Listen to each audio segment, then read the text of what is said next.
কিন্তু আমার বাবা একটা অসামাজিক কাজ করার কারণে সে মেয়েটা আমার সাথে ঘর সংসার করতে হয় নাই এবং তাদের আচার আচরণে আমি সেটা ডিসকাস করি। এটা হলো আমার বাবার বাড়ি। তা আমার বাবার বাড়িতে আমি একাই সন্তান, কিন্তু এই সন্তান হওয়া সত্ত্বেও কিন্তু এই বাড়িতে আমি ছোটোকাল থেকেই তাদের নির্যাতিত। আমি ছোটোকাল থেকে গ্রামে গ্রামে শহরে শহরে সবাই কাটাবার পরে আমি প্রথমে যখন বিবাহ করি। শহরে কাটানোর কারণ কি? শহরে কাটানোর কারণ হচ্ছে যে এখানে আমি যখন ছোটোবেলায় লেখাপড়া করি, আমার বাবা লেখাপড়া করবে না, পরবর্তী আমি নিজে কর্মের জন্য আমি শহরে যাই কাজের জন্য, মানে সে কাজ করে।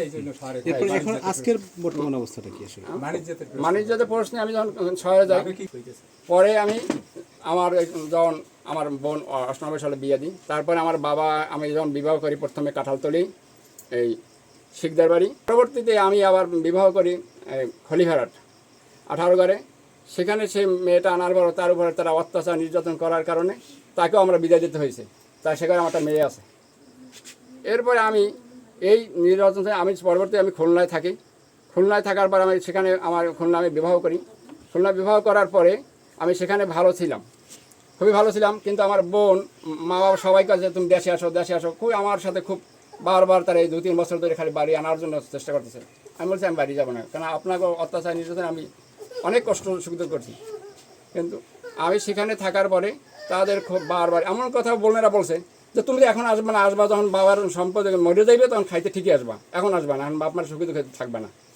আমি তাদের এই কথার কারণে আমি বাড়ি আসছি এই 2022 সালে আসার পরে। এরপরে আমি বাজারে দোকান নিছি। দোকান নেওয়ার পরে এরপরে সেই স্ত্রীর সাথে তাদের খুব অত্যাচার, খুব দুর্ব্যবহার।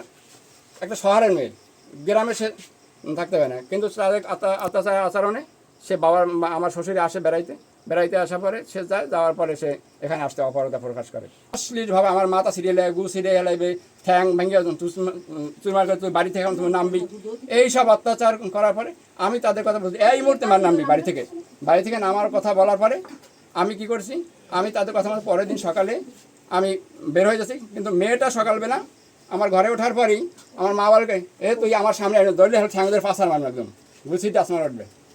আমি গেছি মেয়ে নিয়ে, আমি বাজারে প্রায় 15 দিনের মতন হোটেলে খাই, দোকানপাটে থাকি। এরা আমার মা ফোন দিয়া সে আমার বোন টোন ডাইকে টেকে আইন না আমার ঘর দরজা কোপাই ভেঙে সুইরা আলমারি সুকেজ ভেঙে 1,20,000 টাকা নিয়ে গেছে। এবং মা আমার একটা চেইন ছিল, সেই চেইন ছাড়া তারা নিয়ে গেছে এবং সমস্ত মাল জিনিস নষ্ট করে ফেলেছে এবং কাগজপত্র সব কিছু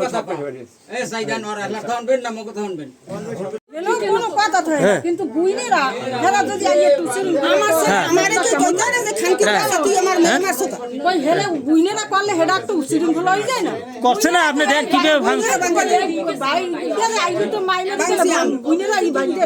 হ্যাঁ আমি ওই সুকেশ বাঙ্গা দেখাইনি, আমি দেখছি ওই যে রেস্টারি টাকাই তো এই পাতাই ভাঙছে কে ডাইরে সুকেশ বাঙ্গা এ ভাঙছে না।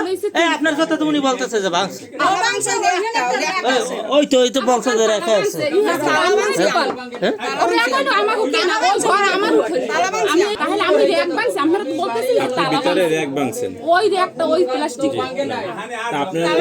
স্বামী আসছিল, স্বামী যে আসছে সেও কি আসলে মারামারিতে সংযুক্ত ছিল?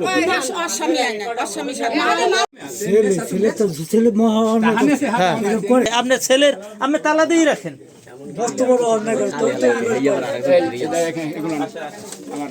অবস্থাটা কি? এরপর আমার সেদিন কয় তুই বাড়ি আয়, আমার মাইয়ে মারছো কা এ খান্নির বস্তা তুই মোর মাইয়ে মারছো কা তোর ঠ্যাং ভাঙ গেলাম তোর খাইলে কয় বলবো তোর আমরা খুলিয়ে নুন দিমু এই কয় আমার এই বলছে আমার ওই ছেলে। আপনার ছেলে আপনারে? হয়। আপনার মেয়েরা কোথায় এখন? মেয়েরা তো পরের বাড়ি। এরকম আপনার এইটা ভাঙলেন কেন? আমি ভাঙছি। আপনার মেয়েদের সাথে কথা বলা যাবে? ওনারা কি ডাকবেন? আপনার মেয়ে যে আছে এখানে তালা ভাঙছে বা তালা লাগাইছে, এইবার তো আপনার স্বামী বললো যে আপনার মেয়ের কথা। আপনার স্বামী বলছে আপনার কথা, আপনি আবার বলেন না আমি ভাঙছি আমি তো কই তাহলে আপনার স্বামী আচ্ছা আপনি বলেন, আপনি তো মেয়ে, হ্যাঁ, আপনি তো তার বোন, তাই না? আপনি এটা ভাঙতে গেলেন কেন? না আমি ভাঙে না ওরা ভাঙে আপনার বাবা তো আপনার বলছে মতো লোকে ওটা ভাঙতে পারে না। আমি ভাঙছি আমি বিশ্বাস করেন আমি মুরব্বী মুরব্বী থামেন, আমরাও আপনারা কি মুরব্বী আমি এসে দুপুর আপনার বাবা তো বলছে তার মেয়েরা বলছে আপনার মা হিসেবে আমি এইটাতে জিজ্ঞাসি ভিডিও আছে সাংবাদিক বাবা এই নাতিটাকে আমি জিজ্ঞাসি যে তোমার গন্ডগোল কি হয়েছে ভাঙছে কেন সরকারের রুম ও কইছে মায়ার খালাম্মাই ভাঙছে ও কইছে কি আনলে ও তো কইছে আপনি তো মা হিসেবে ডেঞ্জারাস লোক। আমি ভাঙছি